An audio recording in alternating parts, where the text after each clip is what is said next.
я собирался хейтить вот этот смартфон Redmi Note 7, но что-то пошло не так. Давайте смотреть почему.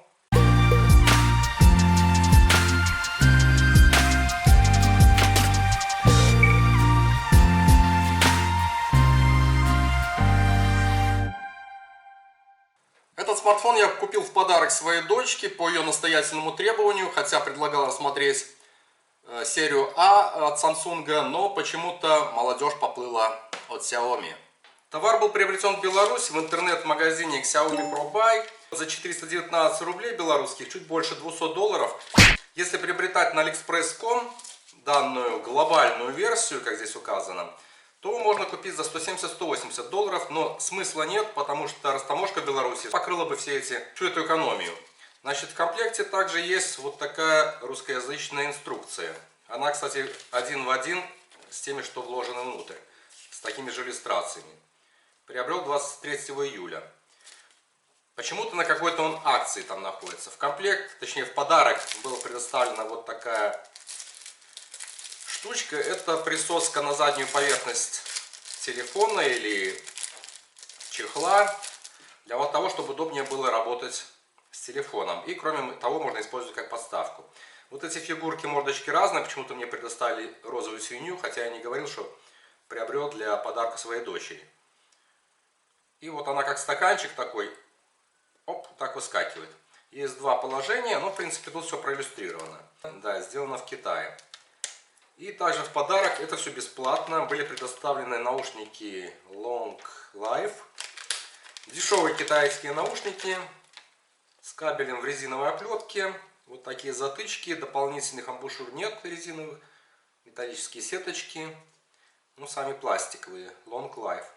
Так, и вернемся к смартфону. Курьер доставил эту коробку полностью упакованную в целлофан. При ней ее распаковал.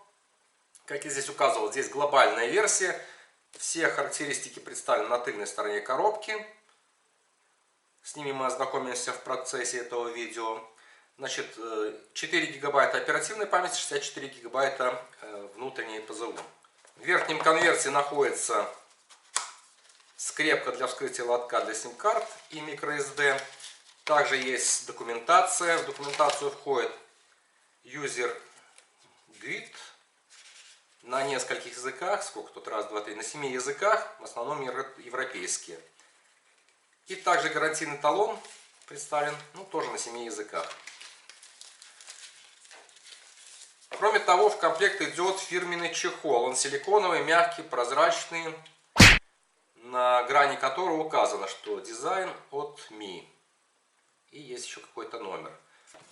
Так, сам смартфон. Пока включу, будем знакомиться дальше с комплектацией. Здесь находится также зарядное устройство 5 вольт 2 ампера с евровилкой. Все в белом цвете, косят под известный бренд. И кабель USB Type-C длиной около метра, также белого цвета. Это смартфон модели M1901F7G со стеклянной задней крышкой. Градиентно окрашенный с переливом с темно-синего вверху на лазурном низу. Имеет пластиковые грани с закругленными углами. Дисплей, соответственно, тоже закругленный, из-за чего теряется часть полезного изображения. Его габариты 156 на 75 и толщина не более 9 мм. Вес около 185 грамм. Сверху установлены разъем мини-джек и датчик универсального пульта управления бытовыми приборами и второй микрофон. Справа неудобно расположена качелька громкости и кнопка включения питания. На левой грани вверху совмещенный лоток для 2 нано-сим-карт и microSD карты объемом до 256 гигабайт. Снизу установлен разъем USB-C версии 2.0, который используется для зарядки и обмена данными, то есть заявлена поддержка OTG. И с двумя симметричными областями с отверстиями. Слева установлен разговорный микрофон, а справа мультимедийный динамик, он один, монофонический. Разговорный динамик установлен в вырезе стекла над фронтальной камерой. Удобнее анализировать характеристики аппарата в сравнении с подобным. Поэтому в этом видео я буду сравнивать его в чем-то с имеющимся у меня смартфоном Sony Xperia XA2 Ultra, который стоил на $150 дороже, но тоже входит в бюджетную серию своего бренда. Сознаю, что я уже юзал этот аппарат, активировав какие-то его настройки и выбрав такие девчачьи темные обои, на которых наиболее различимо контрастно выглядят белые значки уведомлений.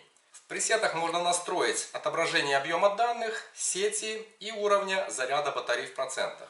IPS-экран имеет высокое разрешение 2340 на 1080 пикселей с извратным соотношением сторон 19,5 на 9, благодаря чему он узкий и длинный, и несмотря на большую диагональ 6,3 дюйма легко вмещается, наверное, в девичьей или детской руке. При просмотре большинства видеороликов со стандартным соотношением сторон часть изображения теряется при его развороте на весь экран.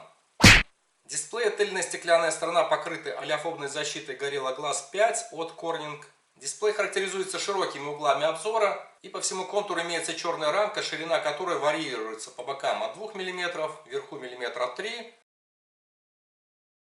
и снизу, наверное, все 5-6 мм. Баланс белого можно построить самостоятельно, но в целом картинка контрастная и сочная, а вот запаса яркости мне не хватает, и я использую ее по максимуму.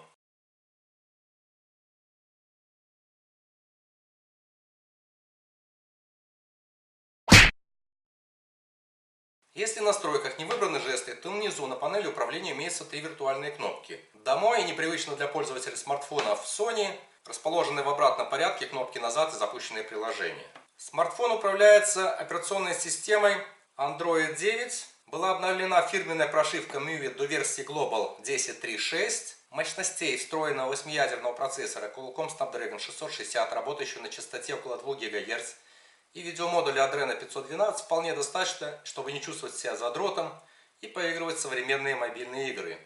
Оперативная память емкостью 4 ГБ в этом поможет. Для хранения мультимедиа и установки приложений доступен объем 64 ГБ флеш-памяти, которую можно расширить картой microSD. Рекламная фишка этого смартфона 48-мегапиксельная основная камера от Samsung. В принципе, это 12 мегапикселей, просто, как поясняет сам производитель, каждый пиксель расчленен на 4 мелких, того получается 48. При этом светочувствительная площадь матрицы не изменилась. По умолчанию камера делает фотоснимки в разрешении 4000 на 3000, те же 12 мегапикселей. Но если в стоковом приложении камеры выбрать значение 48 мегапикселей, то снимки уже получаются в разрешении 8000 на 6000, при этом качество ничем не лучше 12 мегапикселей. Основная камера сдвоена широкоугольным объективом и автофокусом, расположена в верхнем левом углу и сильно выступает над задней поверхностью. Комплектный чехол тонкий, нисколько не спасет ее от царапин, если класть камерой вниз. Но его боковые грани как бы обхватывают грани смартфона и выступают над дисплеем почти на 1 мм, поэтому безопаснее класть смартфон дисплеем вниз. Вторая здесь же камера на 5 мегапикселей используется для замера глубины фокуса и позволяет делать хорошие кадры, размывая задний фон, так называемый эффект боке.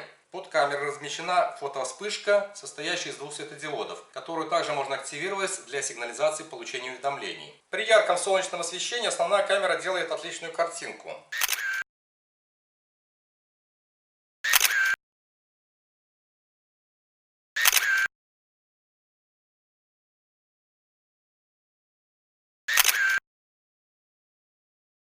Стоковое приложение для камеры позволяет снимать видео в разрешении Full HD с частотой до 60 кадров в секунду. Съемка на основную камеру с максимальным разрешением, максимально возможными настройками в стоковом приложении. Запись звука ведется на встроенный микрофон.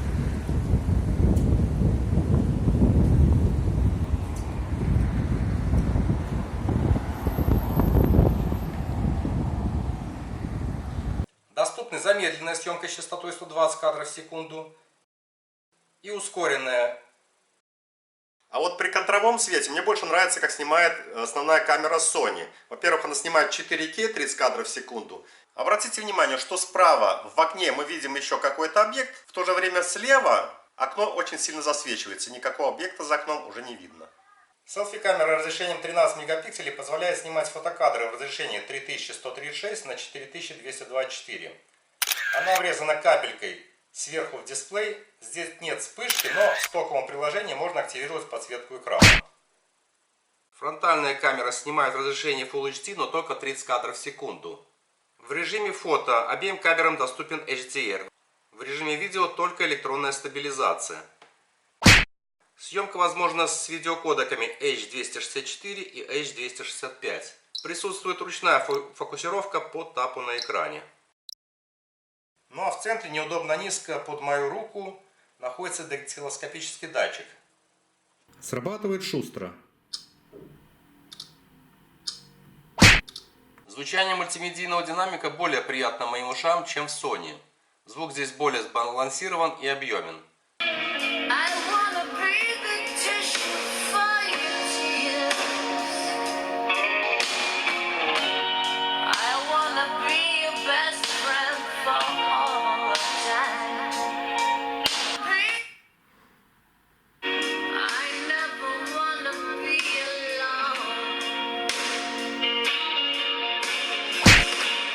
Имеется поддержка кодеков SBC, AAC, LDAC, aptX и aptX HD для Bluetooth гарнитуры.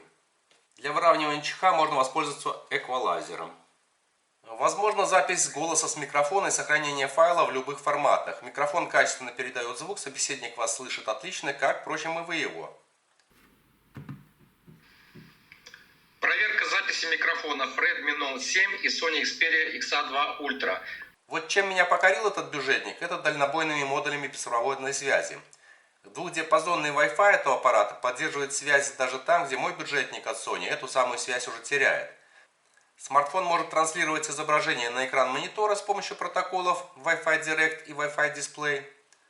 Bluetooth 5.0 уверенно держит связь на больших расстояниях и через множество преград. Встроенный FM-приемник имеет гораздо уверенный прием и фиксирует больше радиостанций, чем Sony Xperia XA2 Ultra. При использовании в качестве антенны одних и тех же наушников. То есть чувствительность приемного тракта здесь выше.